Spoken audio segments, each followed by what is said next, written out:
Hi, I'm John from Advantage Subliminal. Thanks for joining me.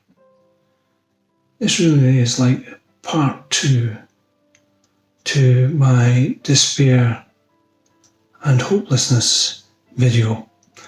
And if you haven't watched that already, you may wish to do so before you watch this video. And as I say, this is a follow-on to it, or an addendum if you wish. And hopefully what I'm about to say will make sense. So if you please bear with me till the end, and all the pieces should fit together.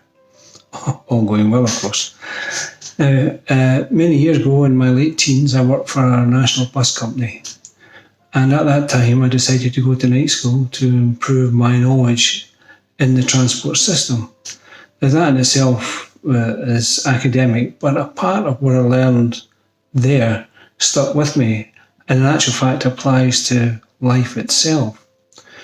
The lecturer was discussing how a bus company may find a suitable location for a new depot. Now, in these days, they didn't have computers. I don't even know if they had calculators. It was that long ago. They did have pencils, rubbers, and bits of paper, of course.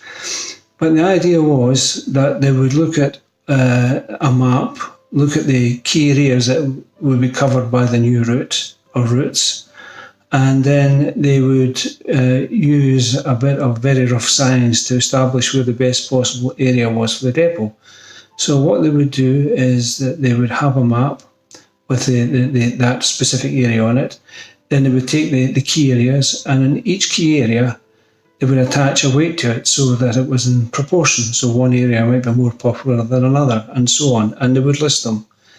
Then they would take a small circle and attach to that circle a thread or a piece of string with a corresponding weight on it for the key area. So each key area had its own weight, representative of the business it would bring to the bus system.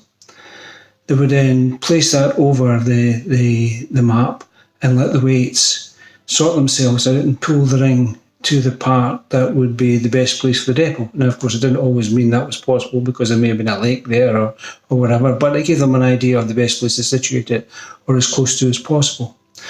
Now, the reason I mention that is this is really like life. And if you can imagine you're the centerpiece, you're the part that moves about trying to find the best location. But we're past that stage because really what it is, if you look at yourself as a center part, you're already settled on a particular spot. And attached to you is all the worries, fears, frustrations, angers, mistakes, all the things that have happened in your life that are negative and hurtful. And they pull you in different directions until you find this area where you become stuck because all the weights are settled. And here you are. This is where you are now, possibly where you are now, hopefully not, but possibly so, or you wouldn't be watching this video.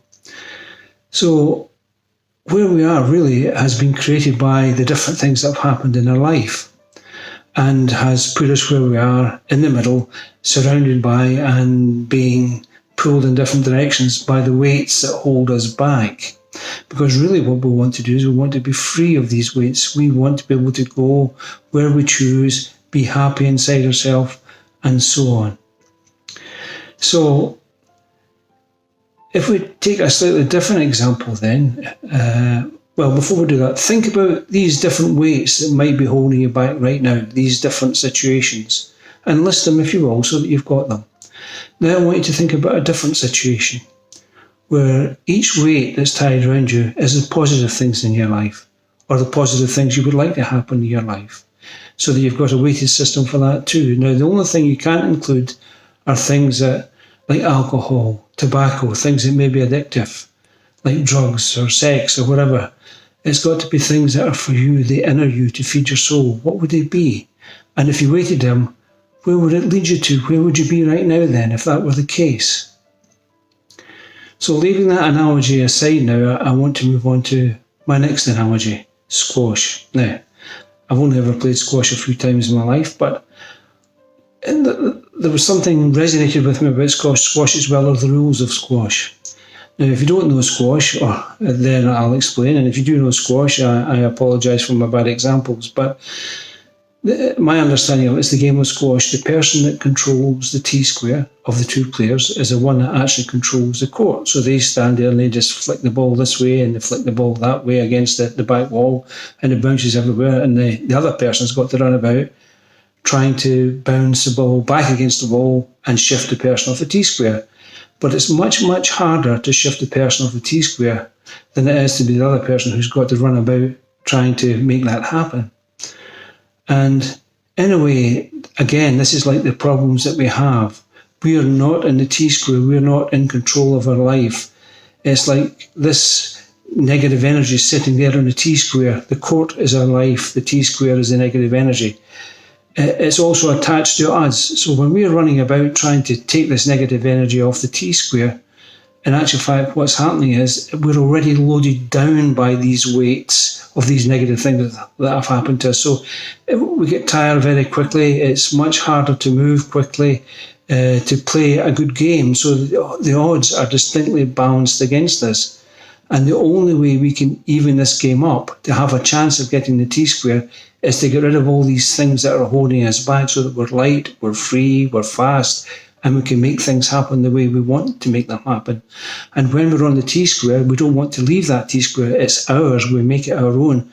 We are in control of our life. And it's just about impossible for anybody to get you off the T-square, providing you remember that it is your T-square. No one else can move you off it unless you decide to let them.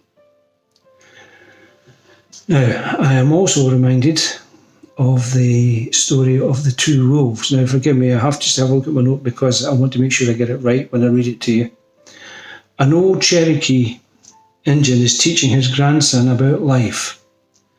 "A fight is going on inside me," he said to the boy. "It is a terrible fight, and it has been between two wolves. One is evil. He is angry, envious, sorrow, regret, greed, arrogance, self-pity, guilt, resentment, inferiority, lies, false pride, superiority, and ego." He continued, "The other is good. He is joy, peace, love, hope, serenity, humility, kindness, benevolence, empathy, generosity, truth, compassion, and faith. The same fight is going on inside you and inside every other person too." The grandson thought about it for a minute and then asked his grandfather, "Which wolf will win?" The old Cherokee simply replied, "The one you feed." So, on that note, it's food for thought, isn't it? Which wolf do you feed? Now, I mentioned positive affirmation. Here's an affirmation for you to think about. Any hurt I have received during my lifetime, either spiritually, mentally, or physically, no longer has any power over me. Release them from you. Now, as a person that's had things that have bothered me before, I know sometimes we would sit back and we would draw these hurts out and would look at them and would remember them and would feel the hurt all over again and would keep feeding this wolf, this thing inside us. But all we can do is learn from these things that happened in the past and then let them go. Because if we don't, they're just these other weights that we carry around with us that hold us in this place where we don't want to be. Let these weights go. Once you've learned from it, if you can, then let it go. It's past, it's gone. All you can do, as I said earlier, is learn from it and move on and be the person that you choose to be. You have it within you. You are the T-square. You are in control of the court of life.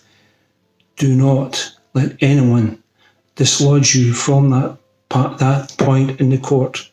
No matter how much they convince you that you're not worthy to be there, you are. It is your court. It is your square. You control it. So, thank you for your time again. I hope this has helped. I really do appreciate you taking the time to be here with me today. And I do wish you well. Be at peace. Thank you. Bye.